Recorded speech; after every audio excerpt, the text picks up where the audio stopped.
Yo, YouTube. Welcome back to Brandon Smooth TV. Back at you with another review. Of course, it's winding down, y'all. Episode 9, Power Book 2 Ghost. And it's heating up. As far as the scenes for this season, this is probably my second or third favorite scene next to the Last Supper scene with the Tejadas. And of course, Ghost reading that letter to Tariq in jail. So the episode actually starts off with Tariq having a crazy ass dream. Goes into class, sees Jabari, and it's kind of like the ghost of Christmas past. But instead of the ghost of Christmas past, it's the ghost of motherfuckers I didn't killed or got killed indirectly past. So he sees Jabari in there talking to him, and then he's trying to say it's not my fault. He sees Raina. We seen Ray Ray pop up, Keisha, goddamn, and then Proctor. Proctor's the one that hurt me because Proctor was like, "Why'd you kill me and make my daughter an orphan?" You know what I'm saying? He didn't kill him indirectly, but he let Tommy into the penthouse to kill him. And then, of course, Professor Carey walks up and said, "Hold on, you forgot about me," which was kind of weird because they start off with the dream sequence. Technically, he wouldn't know she committed suicide until he got up and woke up and looked at his phone. So I thought that was a little plot hole. And he's trying to leave the class, and Carrie got his phone on dad on the phone. It says dad, and he said, "Answer. Don't you want to answer this?" And then when he's leaving the class, Lauren pops up. And Tariq's telling Lauren in the dream, "You don't want to go in there because everybody in there is fucking dead." Everybody in there is fucking dead. You don't want to go in there. A little bit of foreshadowing. So this scene was good because throughout Power, you really don't see Tariq have any accountability for the things he's done. And it's actually good to see that his mind, or his subconscious mind, is definitely haunting him. And that's why they may be called this season Ghost. Not just from James St. Patrick, but from Tariq and all of the people's lives he's affected and ended. Real good scene. It was good seeing Raina and everybody that was there. And it was a group full of people. He didn't got killed directly or indirectly. Tariq is having mental issues, and I think through these mental issues, it's going to transform him. He'll never be James St. Patrick or Ghost, but it's going to get him more malicious. Now, of course, this picks up after the Last Supper. We know Lorenzo, he's tearing up the goddamn room. He's pissed off. And they had to deliver the bad news because he called Kane. And Kane said, "Look, we got robbed. Ain't no re-up." So Lorenzo was pissed. And then Drew walked his ass in with Diana, and they just spilled the beans. Diana spilled all the beans one episode. Drew tell Daddy everything. Said, "We robbed you. We robbed the Connect." So he's super pissed. He's like, "Y'all got to go back and get my drugs. Go get my fucking drugs." And that goes back to my point. We was talking about like Diana disrespecting her mother and stuff. This isn't a typical family, y'all. They run their family like a cartel. You can't be a mom and Griselda Blanca. You can't be both. Okay? You can't be a dad and Rick Ross. You got to make a decision. They treat their children like employees. And somebody from the Tejadas is going to get fired permanently. Get that permanent pink slip. So I'm ready to see that shit. Now, Drew and Diana, they actually hatch a plan to go back and get the dope from Tariq. And when they go, she actually steals a QR code from his phone to open up that little brick panel. But when they go and open it up this time, it opened up all the goddamn panels. It wasn't just one in the wall. It was like at least, it was like an Amazon locker, y'all.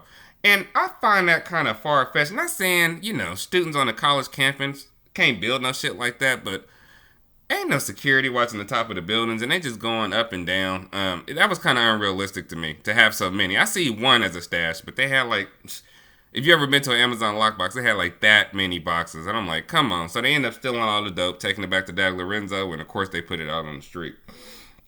Now, moving forward, of course, with the trial, you get fucking Braden and his fucking snitching ass brother, who ended up telling the prosecution everything about Kane making them sell drugs. Braden tried to deny it, but basically in order for them to get off, they're going to have to testify, one of them.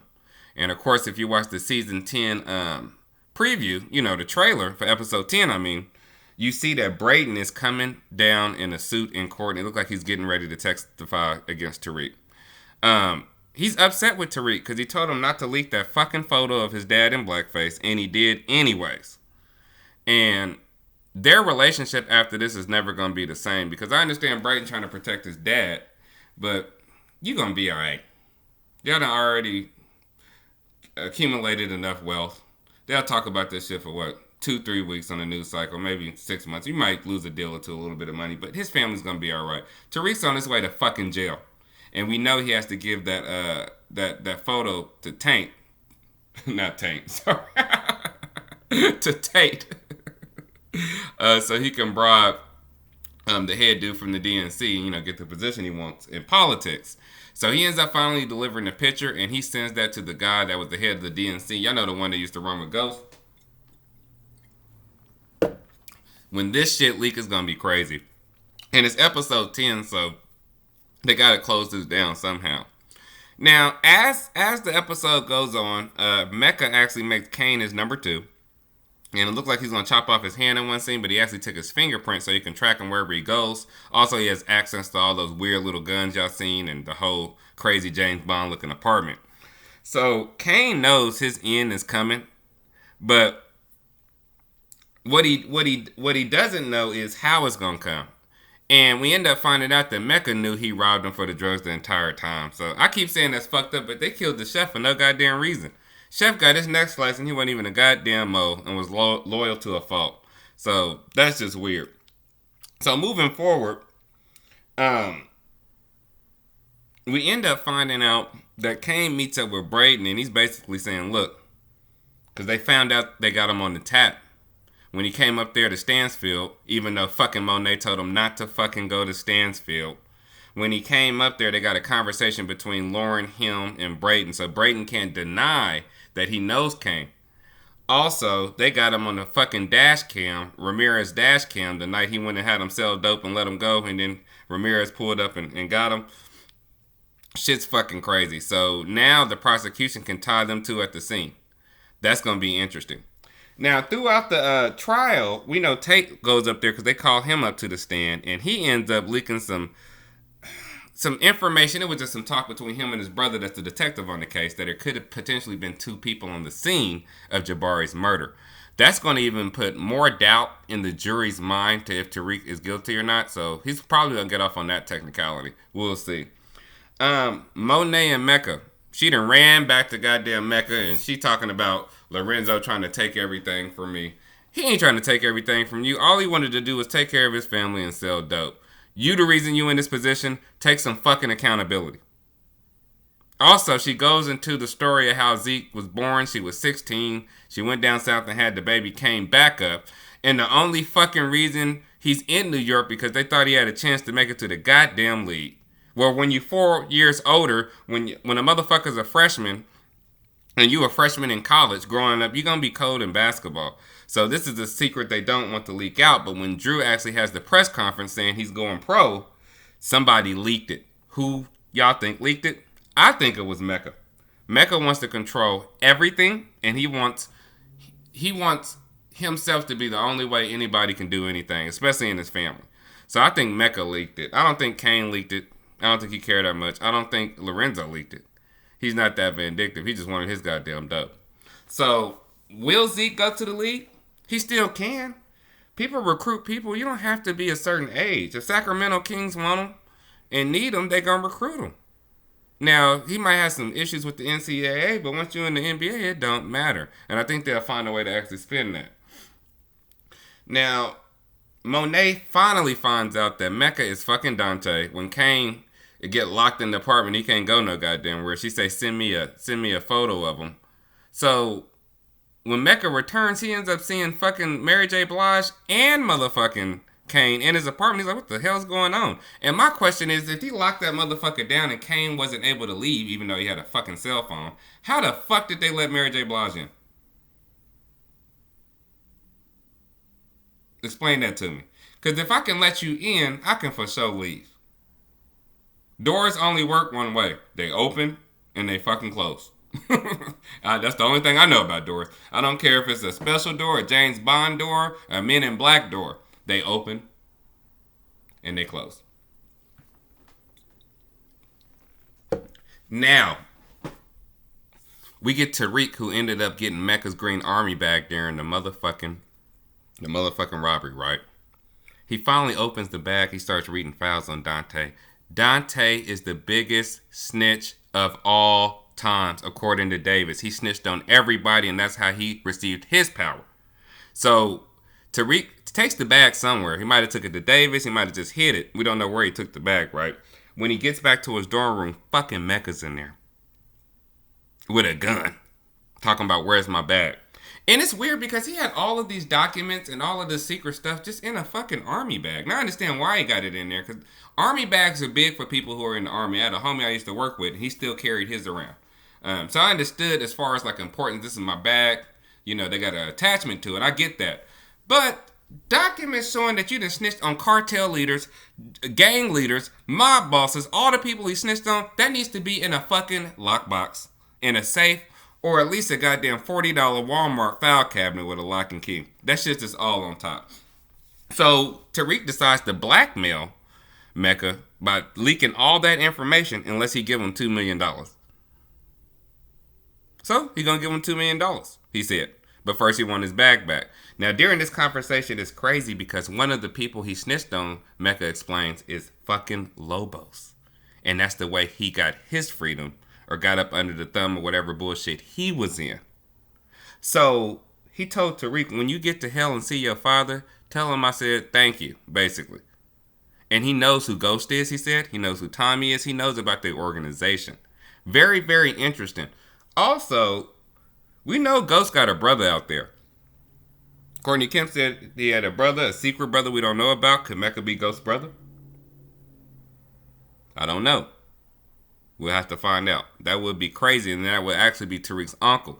Now, you talking about motherfucking need a plug. If that's your uncle, shit, you in the game. You in the game like EA. And then, of course, the last scene. Remember I said Kane met up with Braden, and he said, look, you're going to have to take Lauren out.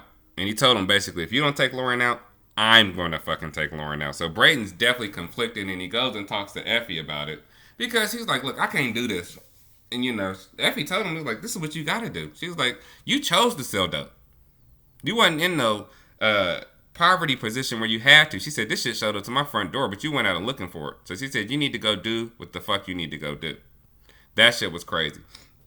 So Braden gets a call shortly after from Tariq to get Lauren out of town because she's not safe from the Tejadas. She's not safe from Kane. She's not safe at all. And as he gets the call, he's already outside of Lauren's house because he's getting ready to, looks like, shoot her. So Lauren just hops in the fucking car with Braden. She don't tell her parents. She just had like FBI type federal security because she was one of the key witnesses. But she don't tell nobody. She just hops in the car with Braden. Your boyfriend who's accused of killing a cop and a college professor. She just hops in the car with him. Falls asleep. And drives way out to the country. And when he's pulling off on one of them country roads, he start waking up like, where are we? So he tell her to get out, put a gun to her motherfucking head.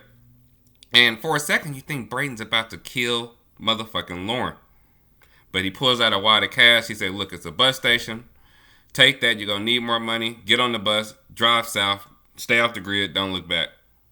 And right as he lets her go, motherfucking Effie pulls up. Pistol whipped the bitch, put her in the car. And didn't even really say nothing to Braden because she followed him, obviously, and she knew he wasn't going to probably be able to pull the trigger. So, fucking Effie just drives off with Lauren. We don't know if Lauren's dead or fucking alive. I think she's dead. And the episode ends with Effie sneaking back into Tariq's bedroom, looking very distraught, like she may have caught a body. And that's how the episode ends. So, overall, episode 9 was one of the better episodes of the season. The ghost scene at the beginning and Tariq facing his demons is a must because he needs to. He went through the whole Power Book 1 unscathed and did all types of wicked, crazy shit, right? And he's only been punished once, when he went to jail, when he got beat up, and when Ghost gave him that letter. Now, people are theorizing that Ghost could still be alive, but he's fucking dead. But I understand why they said that, because it's too much that Ghost left in the wheel. Just in case this happened, just in case that happened. He had like 29, 30 fail-safes, just in case anything crazy happened. And now Yaz, according to Ghost's will, she got adopted by another family if it wasn't any available family members available. So Tariq kind of let his sister go because he had Alvin take him to the goddamn house, even though he wasn't supposed to because it was supposed to be a secret. seeing his sister one more time. And now, since he doesn't have Yaz, Tariq ain't got nothing to lose, y'all. Everything he loves is gone. So I'm excited about season 3 because he should be a beast in this season. He ain't really got nothing good to live for.